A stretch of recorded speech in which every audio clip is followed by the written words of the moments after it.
नमस्कार, मैं हूं संदीप चौधरी। वंदे मातरम को लेकर उत्तर प्रदेश समेत देश के कई शहरों में फिर हंगामा बरपा है। उत्तर प्रदेश के बरेली, मेरठ, मुरादाबाद, वाराणसी और गोरखपुर में बीजेपी पार्षदों ने ऐलान कर दिया है कि बोर्ड की बैठकों में वंदे मातरम गाया जाएगा। हालांकि कब विरोध कर रहे हैं, इसे नई परंपरा थोपने की कोशिश बताया जा रहा है।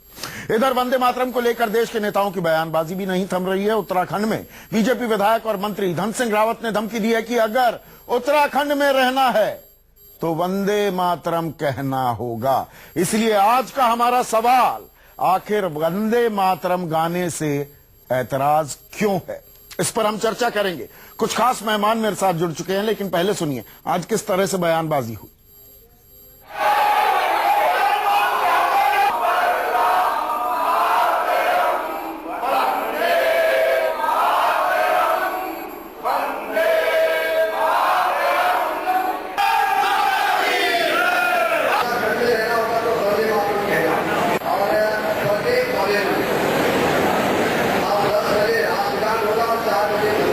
आज किसी को कोई परहेज नहीं है और ये कहां से बात आ रही है।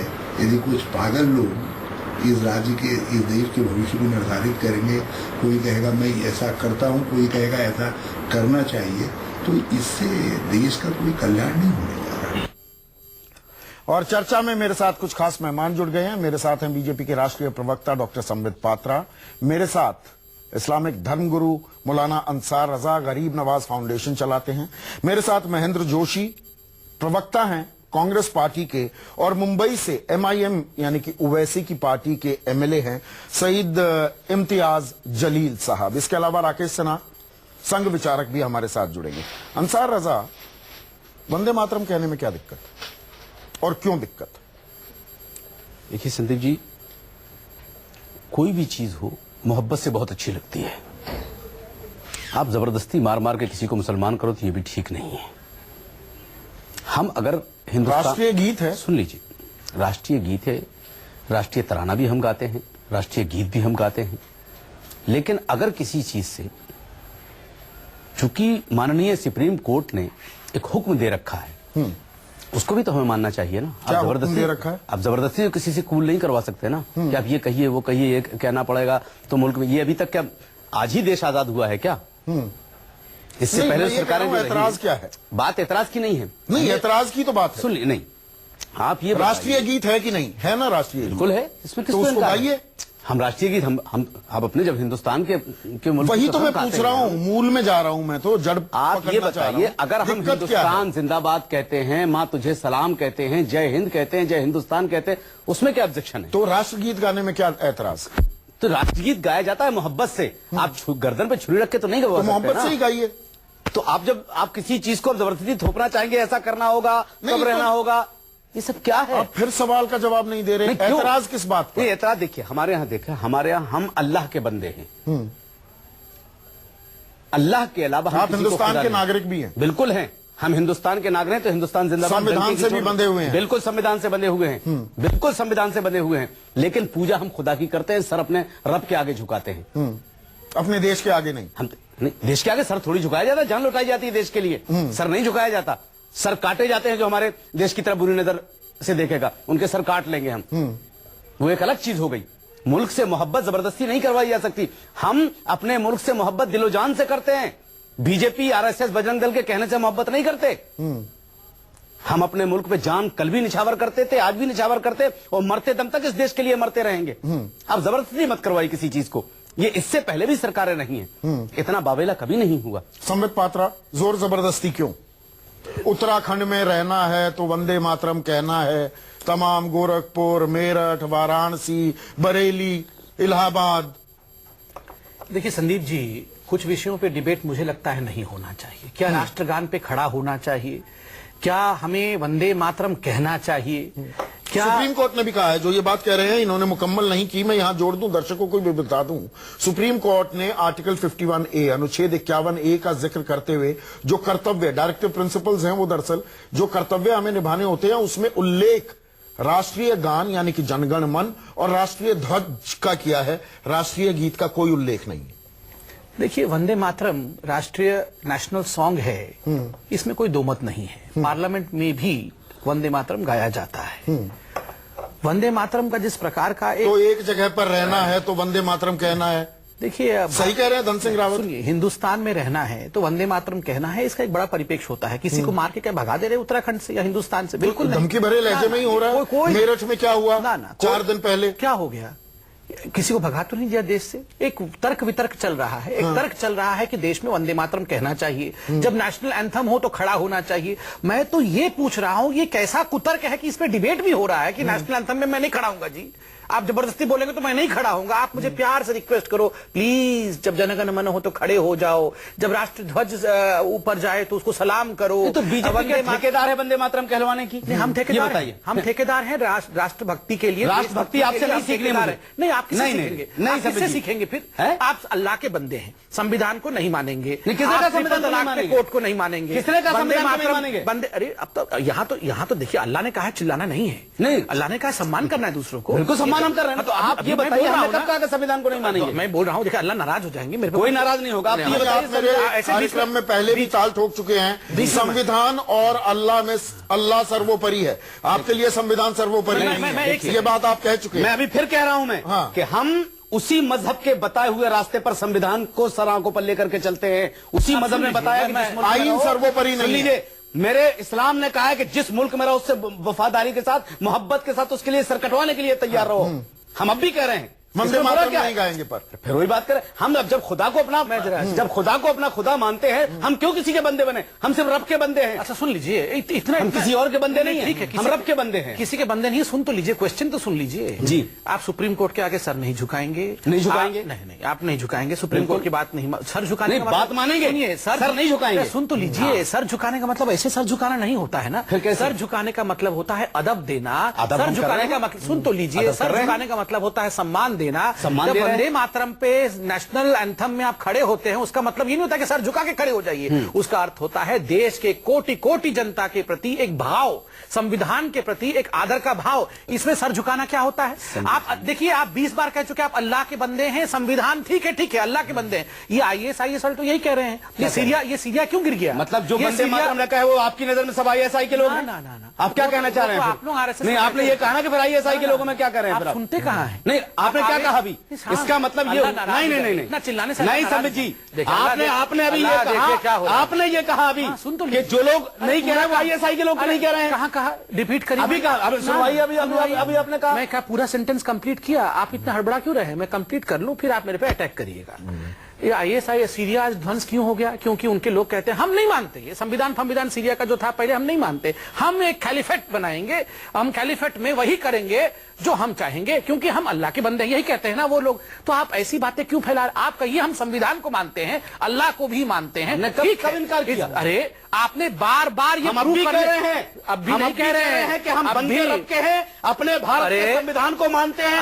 100 मरतबा मानते हैं। मैं फिर कह रहा हूं, 100 बार मानते हैं ना? तो बिल्कुल मानते हैं। आप संविधान को मानते हैं? बिल्कुल मानते हैं संविधान को। संविधान के ओरिजिनल प्रति को देखा है? संविधान के ओरिजिनल ये सब आप मत दिखाइए, इससे पहले सरकारें नहीं दिखा चुकी है, सब मत दिखाइए। अच्छा, तो मतलब किसका मत दिखाइए। संविधान का पहले पन्ने पे राम जी की तस्वीर है, पता है आपको? संविधान लेकर के किसी चैनल पे बैठ करके हमें ये नहीं दिखाया, आपको संविधान ये नहीं दिखाया भगवान श्री राम ने क्या कहा है, आज तक किसी ने नहीं दिखाया। ये आप लोग दिखा रहे हो, दिखाएंगे। अब हमें दिखा रहे हो, अब दिखा रहे हो। देशभक्ति क्या होती है? बीजेपी सिखाएगी? क्यों नहीं सिखाएंगे? RSS सिखाएगी देशभक्ति?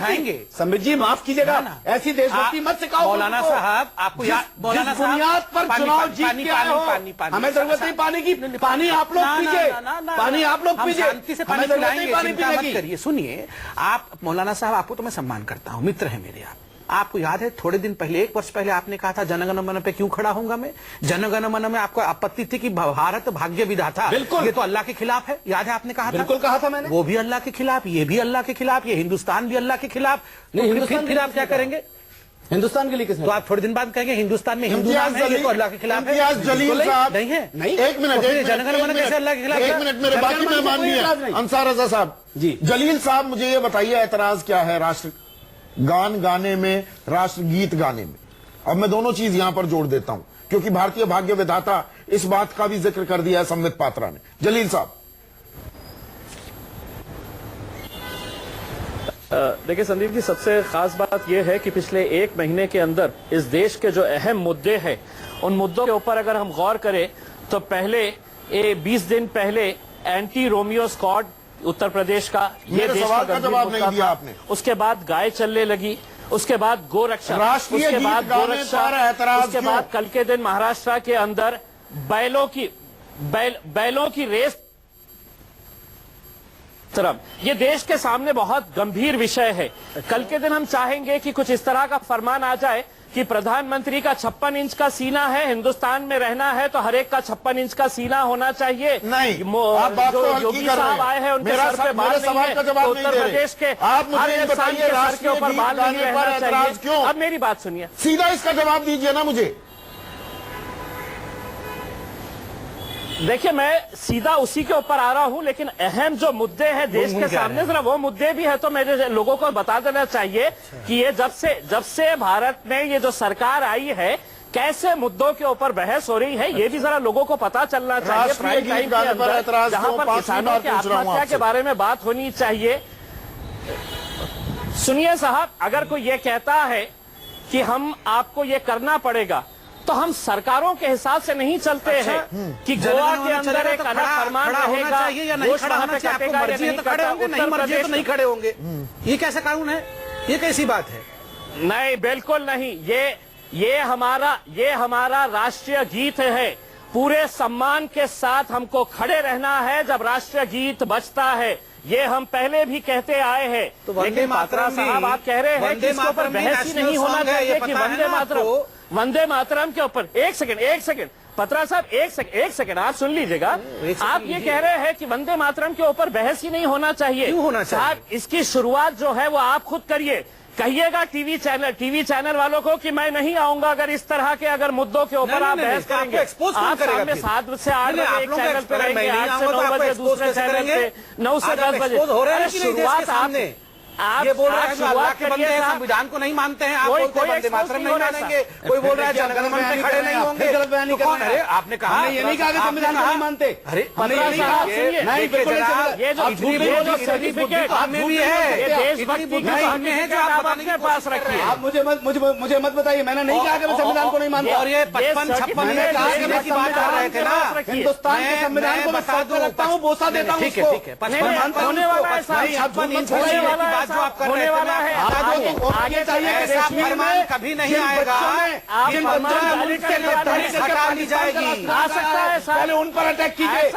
उन मजदूरों ने ये काम किया, हमारे मुल्क में करके पाकिस्तान का ऐसा सब आ सकता है। आपके दौर के अंदर हर चीज मुमकिन है साहब, हर चीज पाकिस्तान का। मुमकिन है। सरकार आपकी है, सरकार आपकी है। आप लोग बढ़ावा क्यों दे रहे हैं? गर्दन पकड़ेंगे, आप बढ़ावा क्यों दे रहे हैं? आप ही लोगों के भाषण से कुछ नहीं होगा। उन मजदूरों की गर्दन दबोचिए। शांत ऐसा नहीं समझिए, ये मत चलाइए आप। अरे आपको माइक लगा हुआ है ना, आराम से बोलिए। मुझे मालूम है, आराम से बोलिए। मीठा मीठा आप खाते जाए तो कड़वा कड़वा थूक दे। कड़वा कौन थूक रहा है? गर्दन कैसे दबोचेंगे? क्यों? आप ही लोग तो बढ़ावा देते हैं। सरकार हम नहीं देते। ऐसा ही कह रहे हैं क्या? पाकिस्तान उनको और जेल में डालो, देशद्रोही का मुकदमा चलाओ। हिम्मत है आपके अंदर? आप बोलेंगे याकूब मेमन को फांसी दे दिया क्योंकि मुस्लिम था। हमने समर्थन क्योंकि किया मुस्लिम फांसी था का। ना, आपने समर्थन किया। बैठे हैं आपके साथ बैठ करके किया है कहाँ हमने। गए वो जो बैठे थे अभी? क्या बात कर रहे हैं? याकूब मेमन के जो हम किसी की नहीं मानते, हम अपनी मानते हैं। अभी थे एक विंडो में थे याकूब मेमन के।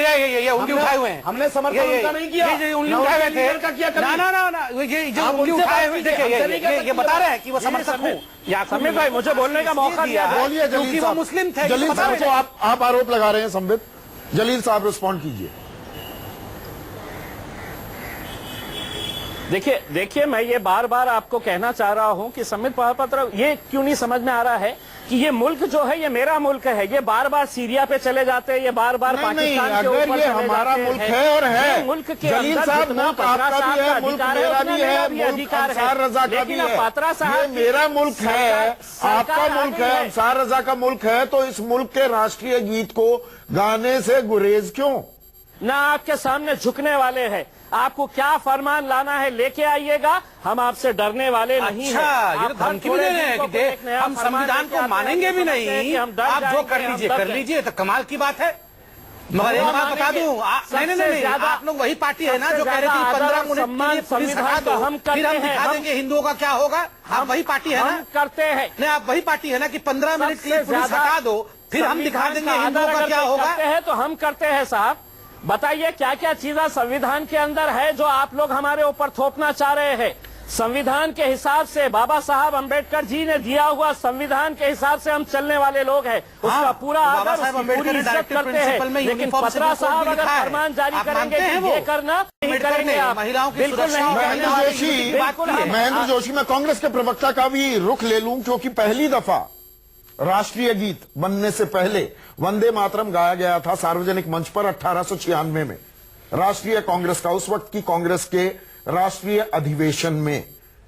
आपके पूर्व मुख्यमंत्री हरीश रावत कहते हैं कुछ सरफेरे लोगों के कहने पर वंदे मातरम गाया जाए, ये सरासर बेवकूफी है। इत्तेफाक रखते हैं जो हरीश रावत कह रहे हैं? मैं संदीप जी पहले अपनी बात कहूं, मैंने उनको सुना नहीं उन्होंने क्या कहा है, लेकिन मैं बता देता हूं, एक मिनट मैं बता देता हूं। कोट अनकोट कुछ पागलों के कहने से देश नहीं चलेगा, चंद लोग राज्य और देश का भविष्य तय नहीं करेंगे, राष्ट्रीय गान और गीत से किसी को परहेज हुआ ही नहीं, कोट अनकोट। देखिए किस परिप्रेक्ष्य में बात हुई है मैं उसको चूंकि नहीं जानता, इस पर विषय पर वो कहें वो बेहतर होगा। मैं समझता हूं संदीप जी वंदे मातरम, राष्ट्रगान या राष्ट्रगीत जैसे संजीदा विषय पर मैं इतनी देर से सुन रहा हूं। और संजीदा क्या है? ये तो गर्व का विषय है, इसमें संजीदा क्या है? नहीं संजीदा विषय है। बताइए कैसे संजीदा? ये संजीदा विषय है। ये संजीदगी इसलिए है कि इसमें देश के लोगों की कुर्बानियों का इतिहास है, तो हमें गर्व से बोलना चाहिए। गीत है, आपने स्वयं ये नहीं, मुझे बोलने का मौका दें। आपने स्वयं ने ये बात कही है कि 1896 में इसको पहली बार रविंद्रनाथ टैगोर ने इसको गाया था। 1905 में कांग्रेस की कार्यकारिणी ने इसे स्वीकार किया। हमारी कांग्रेस की जमात जिसका कि वंदे मातरम और इस फ्रीडम मूवमेंट से सर्वाधिक निकट का संबंध रहा है, आज मुझे ये कहते हुए बड़ा दुख भी है कि आज उन स्वतंत्रता संग्राम सेनानियों की आत्मा को तो गाना चाहिए या नहीं? कांग्रेस का रुख क्या है? यहाँ पर नरेंद्र बाबू नहीं, मैं कांग्रेस का रुख बड़ा साफ है। बताइए, कांग्रेस राष्ट्रीय गीत गाना चाहिए कि नहीं? जी हाँ, बिल्कुल। राष्ट्रीय गीत के संबंध में 24 जनवरी 1950 को संविधान में स्पष्ट उल्लेख है। वो तो इसे 2017 में क्या होना चाहिए ये तो बता दीजिए। दिया गया है, इसमें सम्मान, यही सम्मान का दर्जा उसको दिया गया। और कांग्रेस के सारे अधिवेशनों में कांग्रेस सेवा दल के तो गाना चाहिए सबको, ये राष्ट्रीय गीत तो गाना चाहिए सबको, और उसमें समस्त धर्म के लोग भी खड़े होते हैं। तो महेंद्र बाबू सबको गाना चाहिए, वहां पर चुपचाप खड़े होकर के सम्मान करते हैं। रजा को भी गाना चाहिए, इम्तियाज जलील को भी अज्ञानता का, किसी व्यक्ति के अज्ञानता का जवाब अज्ञानता से नहीं दिया जाना चाहिए। सवाल का जवाब क्यों नहीं दे रहे? पर कोई संशय है तो इसके ऊपर ये बिल्कुल भी नहीं होना चाहिए। नहीं, सबको गाना चाहिए, आपको, मुझको, संबित पात्रा को, राकेश सिन्हा को, इम्तियाज जलील को और अंसार रजा को, सबको राष्ट्रीय गीत गाना चाहिए कि नहीं गाना चाहिए? मैं आपसे स्पष्ट कर चुका हूं कि कांग्रेस ने इसको राष्ट्रीय गीत के रूप में स्वीकार किया है और यह संविधान के अंतर्गत है। और इसके अंदर जो अभी चल रहा है, मैं आपको बड़ा स्पष्ट कर दूं, जो अभी चल रहा है वो राष्ट्रगान से हट करके कोई विषय है। इसमें तो दरअसल राष्ट्रगान एक तरफ हो गया है, यहां पर तो राजनीति करने के लिए लोग अपने अपने हितों को साधने का प्रयास कर रहे हैं। इसमें दोनों पक्षों को, जो भी पक्ष इसमें मौजूद हैं, उनका राष्ट्रीय गीत से कोई संबंध कहीं से कहीं तक नहीं है। राकेश सिन्हा, मैं पलट कर आपसे पूछूं, आपस में जो टकराव हो रहा है। जी राकेश सिन्हा, पलट कर मैं आपसे पूछूं, ये कौन होता है मेरठ का मेयर या कोई सिरफिरा पार्षद? और पूरी जिम्मेदारी से मैं ये शब्द इस्तेमाल कर रहा हूं, वो गोरखपुर का हो, बरेली का हो, इलाहाबाद का हो, कहीं का भी हो, कि नहीं वंदे मातरम तो गाना होगा। क्यों गाना होगा? कहां बाध्यता है? मैंने 51A, अनुच्छेद 51A का भी जिक्र किया है, उसमें राष्ट्रीय ध्वज और राष्ट्रीय गान के प्रति कर्तव्य का उल्लेख है। राष्ट्रीय गीत का कहीं जिक्र नहीं है। कौन सा कानून, कौन सा आईन का अनुच्छेद ये कहता है कि वंदे मातरम गाना होगा? किसी इलाके में रहना होगा तो वंदे मातरम कहना होगा?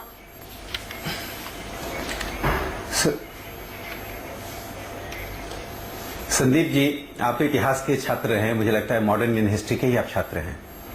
और इसलिए मैं थोड़ी सी एक इंस्टांस आपको देना चाहता हूं। जब स्वतंत्रता आंदोलन चल रहा था तो उसका नारा था वंदे मातरम, और बंगाल का पार्टीशन 1905 में हुआ। और आज ही के दिन, आज 7 अप्रैल है ना, 7 अप्रैल 1906 में बंगाल में बंगाल प्रोविंशियल कॉन्फ्रेंस हुई थी, जिसके अध्यक्ष थे ए रसूल, जो इमाम भी थे और मुस्लिमों के सबसे पॉपुलर लीडर थे। उन्होंने स्वयं उठकर वंदे मातरम पूरा गाया। 1911 में जब बंगाल का पार्टीशन एनुअल हुआ, रिपन के समय में, लॉर्ड रिपन के समय में, तो वंदे मातरम नारा लगाते हुए हिंदू मुस्लिम सभी गए थे। अब मैं दूसरे पॉइंट पर आता हूँ। आजादी में इसका क्या जोर जबरदस्ती क्यों? नाम सुना होगा, जोर जबरदस्ती क्यों? मैंने भी इतिहास पढ़ा है, आप जानते हैं। आप मेरी बात जबरदस्ती क्यों? एक इम्पोर्टेंट, मैं आ रहा हूँ, वंदे मातरम क्यों कहलवाया? अरे मैं आ रहा हूँ। अच्छा, एक लाइन बोलने दीजिए। अरे 5 सेकंड में एक पंक्ति पूरा कर लो, फिर आता हूं। मातंगनी हाजरा 29 सितंबर 1942 को राष्ट्र झंडा लेते हुए जब पुलिस ने गोली चलाई, शहीद हुई, तो वंदे मातरम कहते हुए शहीद हो गई थी। मैं यह कह रहा हूं, जोर जबरदस्ती की सवाल नहीं है। जिस दिन भारत का संविधान बना था, संविधान में जनगण मन और वंदे मातरम शामिल किया गया था। 1950 में आपको रिवोल्ट कर देना चाहिए था, कहना चाहिए था नहीं भाई, मैं इस देश में नहीं रहूंगा, क्योंकि इस देश में तो हमको सर झुकाने के लिए कह रहे हैं अल्लाह के अलावा। अरे संविधान सभा में जेडेस लारी था, संविधान सभा में तजामुल हुसैन, कानून की कौन सी धारा, एक मिनट, कानून की कौन सी धारा, संविधान का कौन सा अनुच्छेद कहता है वंदे मातरम गाना जरूरी है, अनिवार्य है? मुझे ये बताइए संदीप जी, भारत में वंदे मातरम, और मैं इनसे कोई इस्लाम के खिलाफ नहीं है। इजिप्ट में, अल्जीरिया में और टर्की में जो उनका राष्ट्रगान है, पढ़ लीजिए। राष्ट्र के लिए सर झुकाते हैं, बालदे। ये इजिप्ट का, मुझे बताइए ना, कानून की कौन सी धारा, संविधान के कौन से आर्टिकल, अनुच्छेद में लिखा है कि राष्ट्रीय गान गाना जरूरी है? भारत में वंदे मातरम गाना होगा संदीप जी। क्यों गाना होगा? जनगण मन गाना होगा। क्यों गाना होगा? सम्मान करना होगा। क्यों करना होगा? संविधान मानना पड़ेगा। संविधान क्यों? आप ठेकेदार हैं? क्या आप ठेकेदार हैं? आप राष्ट्रवाद, देश को बचाने का ठेकेदारी हमने खलीद से बच जाएगा देश। पंथ में 50 जवान मारे गए, वहां कुछ नहीं देखा आप लोगों ने? यहाँ हमसे राष्ट्रीय गान आप बोलेंगे मैं संविधान नहीं मानूंगा, फिर बोलेंगे देश बच जाएगा, ऐसा थोड़ी होगा। अरे संविधान मानिए। पॉपुलेशन की बात कर लेते। मैं हाँ बोलिए। मेरा सवाल ये है, अपनी बात भी जोड़ दीजिएगा। संबित पात्रा, मुझे ये बताइए, ये छद्म राष्ट्रवाद हो रहा है क्या? अरे क्या अपना राष्ट्रवाद दिखाने के नाम पर आप वंदे मातरम को एक प्रतीक के तौर पर चुन रहे हैं, देखिए, और गुंडागर्दी हो रही है। देखिए, आपने अभी एक प्रश्न पूछा कि कौन से कानून में लिखा है कि वंदे मातरम गाना हो। जी देखिए, किसी कानून में यह भी नहीं लिखा हुआ है कि मुझे अपनी माता जी का, पिताजी का रेस्पेक्ट या सम्मान करना होगा, मगर हम करते हैं। किसी कानून में नहीं लिखा है कि एक बच्चे को प्यार देना होगा ताकि वो एक अच्छा इंसान भविष्य में बन सके, मगर हर माता पिता एक बच्चे को प्यार देते हैं, उसका लाड़ प्यार करते हैं ताकि वो एक अच्छा नागरिक बन सके। तो कुछ चीजें, देश के प्रति सम्मान का भाव, देश के प्रति प्रेम का भाव, और राकेश जी ने बिल्कुल सही कहा, जिस वंदे मातरम को उच्चारित करते करते हिंदू और मुस्लिम दोनों ने, सैकड़ों लोगों ने अपनी जीवन का बलिदान दिया, और जिसके कारण आज भारत माता यहाँ है, उसके लिए आज हम डिबेट कर रहे हैं कि कहीं लिखा नहीं हुआ है तो हम भारत माँ को भारत माँ नहीं कहेंगे। और मुझे याद आ गया, ओवैसी जी ने कहा था, मेरे यहाँ छुरी भी रख दोगे तो भी मैं भारत माता की जय नहीं कहूंगा। अरे इतनी कटुता क्यों, कि मैं क्यों छुरी रखूं? क्यों रखूं छुरी में? आपको स्वतः खुद ब खुद वंदे मातरम गाना चाहिए। जैसे सर देखो, आप ये यूनिफॉर्म खुद पहनते हैं ना, कितना अच्छे लग रहे हैं, ये टोपी पहना आपने, खुद पहना, ये सब खुद कर सकते हैं, तो वंदे मातरम खुद क्यों नहीं गा सकते हैं? हम किसी का तस्करा नहीं करते, किसकी गर्दन पे छुरी रखी, किसकी क्या हुआ क्या नहीं हुआ, वो हम आपके कजिन ब्रदर के लिए बोल रहे हैं। नहीं, वो हमारे कजिन ब्रदर नहीं, वो आपके ब्रदर हैं। अच्छा। आप लोगों ने खूब इस्तेमाल किया उनको, हम लोगों को कहानी में समझा। अच्छा। मैं ये कहना चाह रहा हूँ मैं कि देखिए, जैसे राकेश सिन्हा साहब ने 2 लोगों 20 सेकंड में जवाब चाहिए, 2 लोगों का तस्करा किया कि वो जान देते हुए वंदे मातरम पढ़ रहे थे। उनसे किसी ने कहा नहीं था कि आप पढ़िए, हमें छोड़ दो ना, आप क्यों जबरदस्ती हमें मारने पे तुले? छोड़ दो, जबरदस्ती की नौबत ही नहीं आएगी, सीधा वैसे ही। ये क्या हो रहा है? ये हमें बोलने दो ना, हम क्या बोल रहे हैं? 70 साल बाद है आजादी के। मैं वही कह रहा हूँ, आज क्यों ये बहस है? हमसे हमें छोड़ो ना, हमें अपने मुल्क के लिए क्या कर रहे हैं? हमें छोड़ो ना। आप कल कहेंगे हमारे ऊपर छोड़ो ना, आपने कहा हमें छोड़ दो, कैसी वंदे मातरम नहीं कहेंगे, कल आप कहें, आपने ये भी कहा कि हमें छोड़ दो, हम जनगण मन नहीं कहेंगे, आप कहेंगे हमें छोड़ दो, अपने हम अलग देश बनाएंगे, पाकिस्तान हमें छोड़ दो, हमें छोड़ दो, हम अलग देश बनाएंगे। अरे हम बोले ऐसे ही तो कुछ लोगों ने कहा था हमें छोड़ दो, हम पाकिस्तान बनाएंगे, फतवा जारी करने वाले इस लॉजिक से पाकिस्तान नहीं बनने देंगे। कोई नहीं, आप लोग बनाओगे, कहा ना हमें छोड़ दो, हमें छोड़ दो। क्यों आप लोग? हम इसलिए करें कि हमें छोड़ दो, देश से कैसे मोहब्बत, हमें छोड़ दो, क्या हमारे ऊपर छोड़ दो, आप तोपो मत। अच्छा, हम बोलेंगे जो बोलना होगा, कैसे मोहब्बत अपने देश के लिए। कैसे? हम आपके कहने से थोड़ी मोहब्बत करेंगे। अच्छा, आप ना समझाओगे देश से कैसे मोहब्बत। संविधान के कहने पर आप कुछ नहीं करेंगे, आप किसके कहने पर देश के लिए मर जाएंगे। कहाँ? गर्दन कटा देंगे देश के लिए, भारत के लिए। तो गला खराब करे, गर्दन का कटा रहे। अब आपकी तरह तमाशा नहीं करते। ना छोड़ दीजिए, हम लोग तमाशा करके सवाल आपसे। एक मिनट, मेरे पास आखिरी 50 सेकंड है। मैं चाहूंगा कि स्क्रीन पर सिर्फ राकेश सिन्हा और संबित पात्रा और मुझे रखा जाए। संबित पात्रा और राकेश सिन्हा, आप दोनों से मेरा आखिरी सवाल सिर्फ ये है, मैं थोड़ा अज्ञानी हूं, जो हम राष्ट्रगान की बात कर रहे हैं। संबित पात्रा, वंदे मातरम, सुजलाम सुफलाम मलयज शीतलाम सस्य श्यामलाम मातरम वंदे मातरम, इसका मतलब क्या है? देखिए, जो मिट्टी हमें अन्न देती है, जो नदी हमें पानी देती है, जो वायु हमें श्वास देती है और जो पवित्रता देती है, हम उसको प्रणाम करते हैं। आप बताइए, मिट्टी, पानी, नदी, इसके विषय में बात हो रही है। हमने किसके धर्म को छोटा करने की कोशिश की है? अरे आप बताइए, कौन सा धर्म बिना पानी के रह सकता है? कौन सा धर्म बिना इस मिट्टी के रह सकती है? कौन सा ऐसा धर्म है जो बिना पेड़ पौधे के रह सकती है?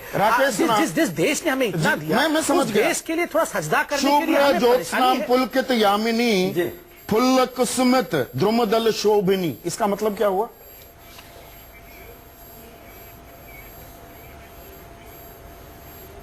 देखिए, भारत को एक माँ के रूप में, एक ऐसी महिला के रूप में नहीं, मुझे एग्जैक्ट ट्रांसलेशन बताइए। जिनके अंग फड़क रहे हैं, जिनके शरीर में वो शोभामान है, सुनिए, जिनका शोभामान व्यक्तित्व है, उसकी आराधना की गई है। देखिए, एक बात सुन लीजिए, वंदे मातरम में भारत को एक ऐसी नारी के रूप में चित्रित किया गया है जिसे हम माँ के रूप में मानते हैं। उनके विभिन्न अंगों का, आयामों का, जिसमें प्रकृति भी है, जिसमें लोग भी हैं। ऐसा नहीं कि सिर्फ ऑर्गेनिक जो लोग भी हैं, जैसे नेहरू कहते थे भारत माता में सभी जनता आती है, उन सबकी आराधना की गई है। तो ये माँ की आराधना है, और माँ की आराधना में ऐतराज क्यों? आज हम इसी पर चर्चा कर रहे हैं। तो जनगण मन की जगह वंदे मातरम को अंसार रजा, जलील साहब और महेंद्र जोशी, आप सभी का बहुत बहुत शुक्रिया। और आज सबसे बड़ा सवाल में बस इतना ही। अब देखिए, मेरी सहयोगी साक्षी जोशी के साथ आपके शहर में कितना करंट है।